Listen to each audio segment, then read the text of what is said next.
un journaliste d'une chaîne de télévision officielle malienne, l'ORTM, entre avec une équipe de télévision, clandestinement en France, pour aller enquêter sur des officiers français, enquêter sur des camps militaires français, enquêter sur des unités militaires françaises qui seraient en rapport avec les criminels du Bataclan du 13 novembre 2015.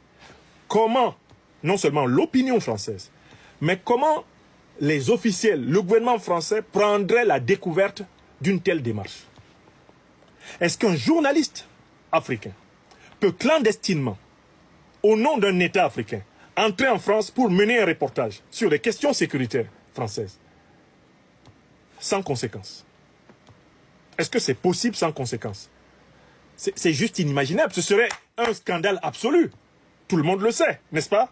Et ce serait légitime pour les autorités françaises, pour le gouvernement français, pour les juges français de dire mais il s'agit d'une violation outrageante de la souveraineté française. Quand vous êtes journaliste de Arte TV, qui est une chaîne d'État européenne, franco-allemande, et que vous devez entrer dans un territoire d'un pays étranger, vous devez respecter les règles de ce pays étranger. Si vous n'avez pas l'autorisation d'entrer dans ce pays, toute entrée dans ce pays est une violation. Et en qui plus est, quand vous êtes journaliste public, c'est-à-dire vous représentez un État, vous enquêtez dans le cadre d'un média d'État, mais le fait que vous violiez le territoire d'un État étranger est un acte en réalité d'agression de l'État dont vous êtes journaliste envers l'État que vous avez injustement pénétré. Donc je pense que le second point important ici, c'est que les juges maliens, les autorités maliennes, plus largement les autorités sahéliennes, doivent considérer toutes les preuves matérielles données par des personnes occidentales, des personnes étrangères au Sahel, et qui rentrent au Sahel sans permission, sans visa, sans autorisation pour y mener des activités, comme des bases pour des poursuites internationales. Pour moi, Madame Anne Fleur Lespio doit être poursuivie. Elle doit être poursuivie, pour violation du territoire malien, donc entrée clandestine. Elle doit être poursuivie pour association avec les groupes terroristes. Parce que, en réalité, au Sahel, tout le monde sait qu'il n'y a aucune différence entre le Front de libération de l'Azawad, Al-Qaïda et l'État islamique. Mieux, dans le reportage même, Madame Anne Fleur Lespio elle-même révèle que ses compagnons, pendant ce reportage, sont des gens qui ont été formés en Ukraine. Elle révèle que ceux-ci ont reçu une formation à l'utilisation des drones, grâce aux Ukrainiens. Elle révèle que ceux autour avec qui elle est entrée au Mali pour faire son reportage, elle révèle que ceux-ci reconnaissent avoir agi avec les groupes, entre guillemets, dits djihadistes, c'est-à-dire Al-Qaïda et l'État islamique, et avec l'armée ukrainienne pour tuer des soldats maliens. Donc il s'agit là d'une complicité, non pas seulement d'une apologie du terrorisme, mais d'une complicité active. D'ailleurs, elle le dit elle-même qu'elle n'aurait pas pu entrer en territoire malien sans la protection de ces groupes armés, c'est-à-dire sans la protection des terroristes. Alors comment peut-on accepter que des journalistes de médias, qui plus est d'États européens, s'associent aux groupes terroristes pour entrer en territoire africain et y mener des reportages à charge contre l'armée nationale et en faveur des groupes terroristes? Non, l'affaire doit être jugée. L'affaire doit être jugée. Et je demande vraiment à l'État malien, et je le demanderai par tous les canaux nécessaires, de considérer que cette journaliste doit être poursuivie. Non seulement en droit malien, mais même en droit européen. Si l'État malien voulait bien confier le dossier de ces poursuites à l'Institut de l'Afrique des Libertés, avec le formidable collectif d'avocats que nous avons, coordonné par Maître Ndjifutao Woshawo Aboubekr, je suis convaincu que les intrépides juristes, les intrépides avocats de l'Institut de l'Afrique des Libertés, qui sont maintenant plus d'une dizaine, mettraient un point d'honneur à porter l'affaire devant les juridictions européennes, les juridictions françaises. L'apologie du terrorisme qu'il y a dans ce reportage, l'aveu de violation du territoire malien, l'aveu de cheminement, de coopération, de collaboration avec les groupes terroristes, qu'on retrouve parfois même dans les reportages de Nassim Ouassr ou Wassim Nasr, comme maintenant de Madame Anne Fleur Lespio, tout cela ne doit pas rester sans conséquence. Et ça, c'est ma deuxième remarque. Deuxième remarque. Sur ce documentaire, j'ai une troisième remarque. C'est au niveau du contenu.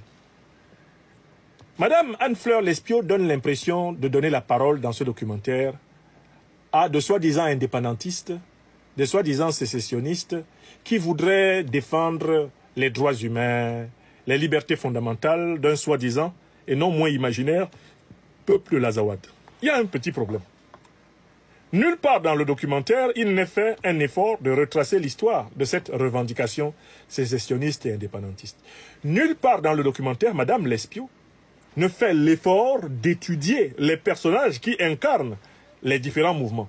Car si elle faisait cet effort, elle se rendrait compte qu'il s'agit exactement du même personnel que celui d'Al-Qaïda, que celui de l'État islamique, et donc en réalité des deux principales organisations terroristes créées par l'OTAN et ses alliés du Moyen-Orient pour déstabiliser l'Afrique afin de continuer à piller l'or, le pétrole, le gaz, le manganèse, le lithium, le coltan, bref, toutes les richesses dont le Sahel et l'Afrique regorgent. Le documentaire est d'une superficialité qui me rappelle le précédent documentaire publié sur France 5 et dans lequel on a enlevé une journée d'interview que j'avais accordée aux journalistes parce que le moindre extrait de cette journée d'interview accordée aux journalistes français aurait démystifié et démoli toute la démonstration des autres intervenants triés sur le volet en raison de leur complaisance envers le néocolonialisme français. Le documentaire de Madame Anne Fleur Lespio est épistémologiquement nul. On n'en apprend rien. Parce que le soi-disant front de libération de l'Azawad n'est même pas étudié. La traçabilité de ses dirigeants n'est pas évoquée. Le lien entre ses dirigeants et les grandes organisations terroristes ancrées au Moyen-Orient, Al-Qaïda et l'État islamique, n'est pas clairement évoqué. Prenons un personnage qui à un moment donné a prétendu être un sécessionniste de l'Azawad, un indépendantiste de l'Azawad, et qui n'est ni plus ni moins que Iyad Ag Ghali. Mais Iyad Ag Ghali, tout le monde sait que c'est un agent d'Al-Qaïda. Et comme l'a rappelé le président Abdourahmane Tiani, c'est un agent des services de renseignement de l'OTAN, et notamment c'est un agent embedded des services français. Donc, comment Madame Anne Fleur Lespio peut-elle faire un documentaire sur les soi-disant rebelles indépendantistes de l'Azawad sans se rendre compte qu'il y a une identité d'appartenance entre ces soi-disant rebelles indépendantistes sécessionnistes, d'une part, les organisations terroristes de l'autre et les agents des puissances néocolonialistes occidentales, pour citer ce troisième élément. Madame Lespio, dans son documentaire, évoque le travail en commun de tout ce monde-là pour attaquer Tinzaouaten à la fin du mois de juillet 2023, à la fin du mois de juillet 2023 ou 2024. Vous me rappellerez l'année exacte. Je pense que c'était 2024. Ou plutôt 2023. Elle évoque cela. Mais comment est-ce que l'Ukraine, les soi-disant indépendantistes, Al-Qaïda, l'État islamique, peuvent se retrouver ensemble sans que ce ne soit les mêmes gens? C'est-à-dire la même coalition qui précisément aujourd'hui est en train d'attaquer la Russie, qui est en train d'attaquer l'Iran, qui est en train d'attaquer la Chine, qui est en train d'attaquer la République démocratique du Congo depuis plusieurs décennies. La même coalition qui attaque le Sahel, le Nigeria, le Togo, le Bénin, le Cameroun. La même coalition qui partout exporte la guerre, comme l'a rappelé Daniel Ganser dans ce livre fondamental. Ce livre fondamental qui est un document fondamental. C'est la même coalition qui attaque là-bas. Les guerres illégales de l'OTAN. Hein? Daniel Ganser a cité les principales guerres illégales de l'OTAN. Le gentleman citoyen qui a un peu de culture géopolitique doit connaître ces guerres illégales de l'OTAN. Comment les pays membres de l'OTAN sapent l'ONU. Une chronique de Cuba à la Syrie, traduite de l'allemand par Laurent Benac et Jonas Lismont. Et quelles sont ces guerres-là? Quelles sont ces guerres-là qui sont citées et étudiées par Daniel Ganser dans ce livre? Je vous cite les guerres. La guerre illégale contre l'Iran en 1953. Ça n'a pas commencé aujourd'hui. La guerre illégale contre le Guatemala en 1954. La guerre illégale contre l'Égypte en 1956. La guerre illégale contre Cuba en 1961. La guerre illégale contre le Vietnam en 1964. La guerre illégale contre le Nicaragua en 1981. La guerre illégale contre la Serbie en 1999. La guerre illégale contre l'Afghanistan en 2001. La guerre illégale contre l'Irak en 2009. La guerre illégale contre l'Irak, en 2003. La guerre illégale contre la Libye en 2011. La guerre illégale contre l'Ukraine en 2014. La guerre illégale contre le Yémen depuis 2015. La guerre illégale contre la Syrie depuis 2011. Voilà les guerres qui sont documentées ici. Aucune n'étant fondée sur le droit international, mais uniquement sur leur fameuse doctrine agressive et unilatérale de la guerre préventive. Donc, très sérieusement, je tenais à dénoncer ce documentaire de Madame Anne Fleur Lespio, publié sur Arte et qui est relayé par tous les médias france-africains, comme étant une exploration extraordinaire de ce qui se passe au nord du Mali. C'est un tissu de mensonges. Il n'y a là-dedans aucun exercice du principe du contradictoire et pas l'ombre d'une preuve tangible des thèses qui sont affirmées. Le documentaire a pour but de présenter l'armée malienne et ses alliés russes comme les ennemis des droits humains et présenter les terroristes d'Al-Qaïda de l'État islamique, les soi-disant indépendantistes de l'Azawad, les terroristes ukrainiens qui ont attaqué sauvagement l'Afrique. On veut présenter tous ces gens-là comme les défenseurs des droits de l'homme. Le monde à l'envers. L'hôpital qui vraiment se fout de la charité. Je conclus ce deuxième point de cette émission.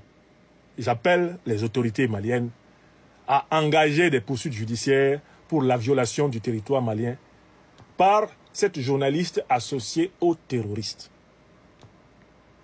Et ces poursuites doivent également être exercées contre Arte.